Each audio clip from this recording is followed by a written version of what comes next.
TV타임즈.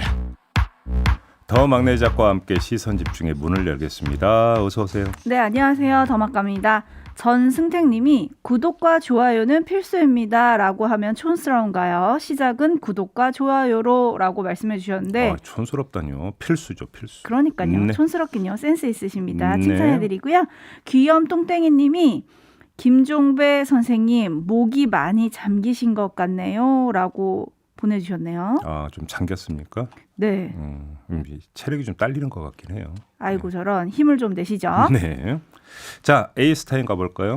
네, 귀국 후 바로 체포됐던 천화동인 4호의 실소유주 남욱 변호사가 오늘 새벽 석방됐습니다. 네. 체포 시한을 5시간 정도 앞두고 석방이 된 건데요. 검찰은 충분한 조사가 마무리되지 않아서 일단 석방을 했고 조만간 다시 불러 조사한 뒤에 구속영장을 청구하겠다라고 했는데 네. 요거 어떻게 봐야 되나요? 그러니까 김만배 씨 경우하고 종합을 해서 이야기를 해보면 김만배 씨 구속영장이 기각이 됐잖아요. 네. 범죄 소명이 충분히 이루어지지 않았다는 것 아니겠습니까? 이렇게 놓고 본다면 증거 확보에 뭔가 문제가 있었다라고 추정할 수 있는 건데 네. 남욱 변호사 같은 경우도 그 연장선상에서 좀 해석을 해야 되는 거 아닌가 싶은 생각이 좀 들어요. 네. 결국은 입만 쳐다보고 있다라는 이야기가 되어버리면 도대체 지금 수사가 진척이 되고 있는 거냐 도대체. 네. 그러면 남욱 변호사는 참고인이냐 피의자냐 사실상 이것도 한번 좀 점검을 해봐야 될 것 같고요. 검찰 수사에 대한 어떤 그 점검이 좀 필요하지 않을까 이런 생각도 좀 많이 듭니다. 네, 그리고 일각에서는 이래서 특검이 필요하다 뭐 이렇게 목소리를 내시는 분들도 있던데 아무튼 점검은 좀 필요해 보이고요. 저희가 사실 이 사건을 다루면서 말이 춤을 춘다, 말을 따라가면 안 된다 이런 얘기를 굉장히 여러 번 했는데 네. 어제도 또 솔깃한 말이 나오기는 해서 잠깐 소개를 해드리겠습니다. 네. 남욱 변호사가 검찰 조사에서 50억 클럽 의혹과 관련해서 나는 김만배 씨가 돈을 줘야 한다고 해서 자금만 마련했을 뿐이다. 2명 빼고는 실제 돈 전달된 건 없는 걸로 알고 있다라고 진술했다는 보도가 나왔습니다. 네. 귀국 전 인터뷰에서는 7명에게 50억씩 주기로 했다.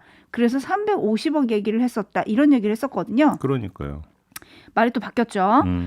그리고 또 대장동 수익금 중에 절반인 500억은 대출을 갚았고 300억은 부동산에 묶여 있고 현금이 200억 정도 되는데 현재 유통되는 돈은 모두 기부하겠다라는 의사를 밝혀서 네. 수사당국에 선처를 요청한 것으로 알려졌다. 이런 보도도 나왔거든요. 예. 이렇게 계속되는 말의 향연 좀 어떻게 봐야 될까요? 그러니까 그래서 조금 아까 이제 했던 말하고 연결이 되는 건데 네. 말이 이랬다 저랬다 하고 있잖아요. 그러면 말의 신빙성은 떨어진다는 이야기가 되잖아요. 그렇죠. 그럼 어떤 말이 진실에 가까운지는 말이 아니라 물증으로 확인을 해야 되는 거잖아요. 네. 이걸 찾아야 되는 거죠, 결국은. 그렇죠. 예. 말은 자기를 보호하기 위한 말이 될 수도 있으니까요. 그렇죠. 그럼요. 예. 4983님이 기부한다고 했다고요? 어이가 없네라고 보내주셨네요. 네. 이걸로 딜이 되는 우리 수사기관은 아닐 거예요. 그죠? 되면 말이 안 되는 거죠. 그러니까요. 그리고 네, 지켜보겠습니다. 그리고 또 대장동 의혹의 또 다른 핵심 인물이죠. 유동규 전 성남도시개발공사 기획본부장 구속 여부를 다시 판단해달라라는 요청을 했었는데 그건 어제 기각이 됐습니다. 네. 그래서 유동규 씨의 구속기간 만료일이 원래 오늘까지였는데 이 구속 적부심으로 인해서 기간이 이틀 늘었어요. 예. 그래서 만료일이 22일이고요. 그날 과연 검찰이 구속 기소할지 이것도 또 주목이 됩니다. 이게 구속이 한번 연장이 됐던 거죠. 네. 유동규 씨 같은 맞습니다. 경우는. 그러니까 더 이상 연장은 어차피 안 돼요. 네. 그러니까 풀어주든지 기소를 하든지 해야 되는 거죠. 네. 그러니까 뭐 구속 기소는 거의 정해진 수순이다. 이렇게 봐도 될 것 같은데 궁금한 건 그러면 이제 공소장 내용이죠. 그렇죠. 그렇잖아요. 네네. 지금 키맨이 유동규인 건 누구도 부인할 수 없는 사실 아니겠습니까? 네. 그럼 이 사람이 어디까지 그럼 역할을 했느냐? 그럼 다른 사람들과의 관계가 어떻게 되는 건가? 이게 공소장 내용이 얼마만큼 들어가 있을지 이게 지금 이제 최대의 관심사 아니겠습니까? 맞습니다. 정말 궁금합니다. 네. 네, 정말 궁금합니다. 나오면 저희가 또 전해드릴게요. 네. 자, 뉴스와 분석이 함께하는 JB타임즈 오늘 주목할 뉴스 챙겨드리겠습니다. 첫 번째 뉴스 오디오로 먼저 만나보시죠.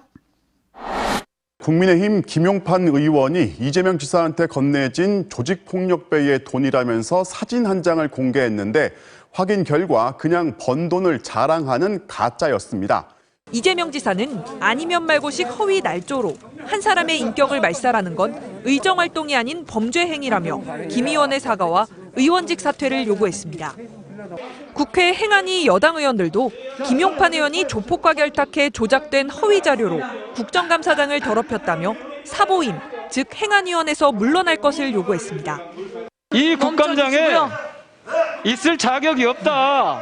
국감장에 조폭과 결탁해서 누가 도대체 김용판 의원에게 이런 자료를 제공했는지. 김 의원의 사진은 몰라도 조폭 출신 박 씨의 말만큼은 진정성이 있다며 물러서지 않았습니다. 진술서에 진정성이 있다.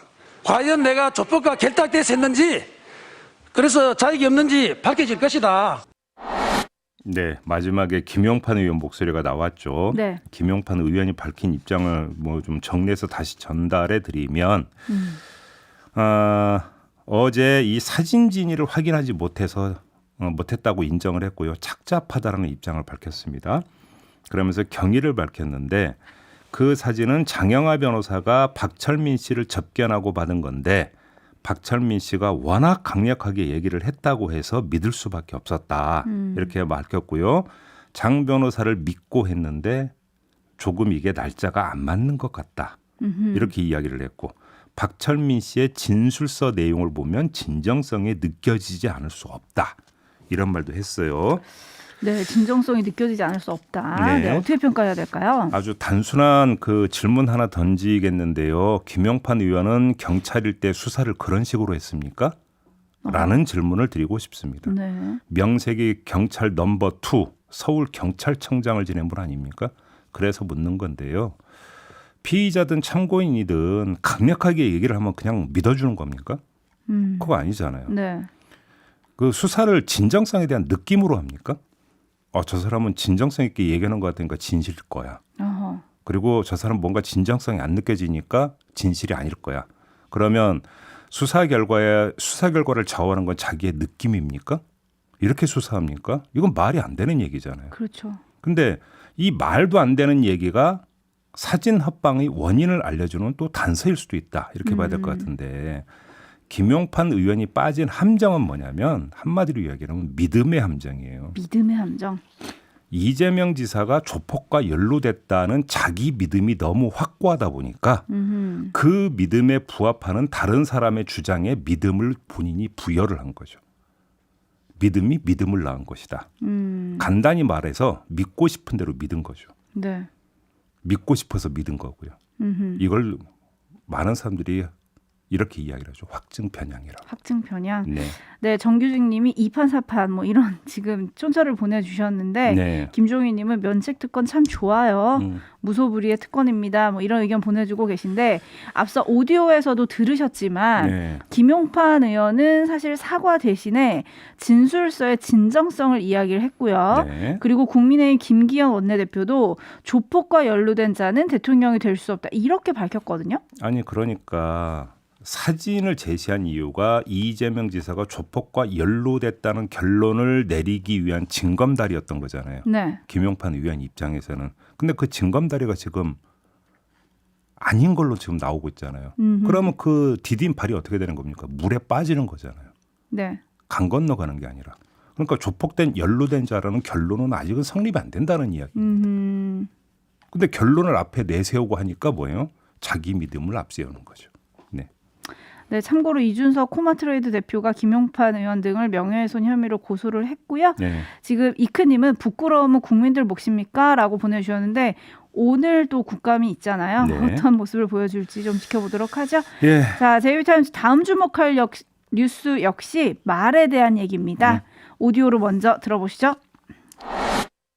이른바 전두환이 잘했다는 윤석열 후보의 발언은 부패 척결의 중요성을 언급하면서 나왔습니다. 군사 쿠데타와 그 5.18만 빼면 잘못한 부분이 이제 그런 부분이 있지만 그야말로 정치는 잘했다고 얘기하는 분들이 많습니다. 호남에도 잘했다고 말하는 사람이 꽤 있다고도 했습니다. 그거는 호남 분들도 그런 얘기 하시는 분들이 꽤 있어요. 그 왜 그러느냐? 이분은 군에 있으면 조직 관리를 해봤기 때문에 맡긴 겁니다. 맡겨놨기 때문에 잘 돌아간 겁니다. 실제로요, 이 국정이라는 건 그런 모양이에요. 난데없는 전두환 씨 칭찬에 경악스럽다는 비판이 당에서부터 나왔습니다. 그러나 윤 후보는 비판이 나온다는 지적에도 말꼬리 잡기라고 반박했습니다. 내가 5.18과 또 군사 쿠데타는 잘못됐다고 분명히 얘기했지 않습니까? 그죠? 제가 무슨 말만 하면은 앞에 뛰고 뒤에 뛰어가지고. 네. 앞에 뛰고 뒤에 뛴 걸까요, 정말로? 한번 그걸 좀 짚어봅시다. 네. 이거저거 다 떠나서요. 사실에 부합하지 않는다는 점만 좀 말씀을 드리겠는데요. 그러니까 전두환 씨가 인사를 잘했다 뭐 이거잖아요. 간단히. 네, 이게 네. 성급한 일반화다. 제가 그럼 한번 그 반문을 던져보겠는데요. 전두환 씨가 대통령으로 있을 때 평생 군인 생활하다가 쿠데타에 가담한 인사들 내무부 장관 시켜주고 국토통일원 장관 시켜주고 뭐 시켜주고 한 거는 그럼 잘한 인사입니까? 그때 경찰이 내무부 산하에 있었어요. 네. 전두환 정권에서 경찰이 무슨 짓 했는지 역사가 다 기록하고 있잖아요. 수많은 사람 사찰하고 고문해서 목숨 잃은 경우가 한두 가지입니까? 그러면 그거는 잘한 인사여서 그 잘한 인사의 결과가 그렇게 선정으로 나타나는 겁니까? 그게?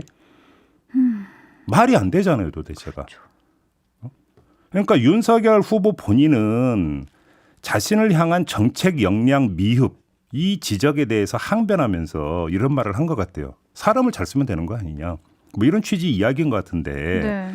아무리 용인술이 중요하다고 하더라도 그 용인술은 인사권자의 철학과 노선 그 범주 아래에서 이루어지는 거잖아요. 네. 그 아래에서 이루어지는 통치술일 뿐이에요. 그러니까 지금 문제는 용인술 이전에 본인의 철학과 노선을 성립시키는 역사관과 세계관의 문제잖아요. 네. 본인의 가치관이 확고해야 그 가치관에 부합되는 인사를 쓰는 거잖아요. 그렇죠. 그 다음에 잘 쓴다 못 쓴다라는 평가가 그 다음에 따라붙는 거고. 네. 근데 가장 기본 전제 출발점이 지금 이래버리면 이건 아니지 않습니까?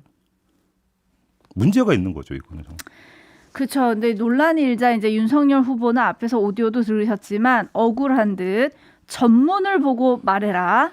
제가 5.18 군사 쿠데타를 잘못했다고 분명히 말했다라고 했거든요. 아니 그러니까 군사 쿠데타와 5.18만 잘못했다라는 그 한정적 발언과 발상이 문제가 있다라는 거예요. 그러니까요. 네. 네, 지금 촌철님들도 분노의 촌철을 보내주고 계신데요. 네. 정혜원이님, 저희 단골이신데 말이 자신을 지킨다는데 윤석열 후보는 자기 자신을 참 못 지키네요 라고 꼬집어 주셨고요. 9153님은 제가 전주에 사는데 전두환이 정치를 잘했다고 하는 사람은 한 번도 보지도 듣지도 못했습니다. 호남 분들이 아주 분노하고 있습니다. 이런 댓글을 남겨주셨고요. 그다음에 루나시티님은 재판부는 피고인 전두환에 대해 반란과 내란 수괴, 상관 살해미수, 특가법상 뇌물수수죄 등을 적용해 검찰의 구형대로 사형을 선고했습니다. 라고 다시 환기시켜 주셨고요. 대천님은 국민을 죽인 자지만 정치는 잘했다라 점점점. 영준 아빠님, 본인도 대통령 되면 다른 사람이 쿠데타에서 잘하기만 하면 끝? 정경수님, 광주 금남로에 가서 그렇게 말을 한번 해보세요. 라고 보내주셨고요. 7630님은 이것도 천공 스승이 말해준 건가요? 라고 보내주셨는데 한 말씀만 제가 더 덧붙이겠는데요. 네. 그래서 그 사람 쓰는 문제로 김재희 경제수석을 언급을 했더라고요. 그랬더라고요. 그러면 김재희 경제수석에게 경제를 맡겨서 정말 잘했다 이런 이야기잖아요. 자, 두 가지 각도가 있을 수가 있는데요.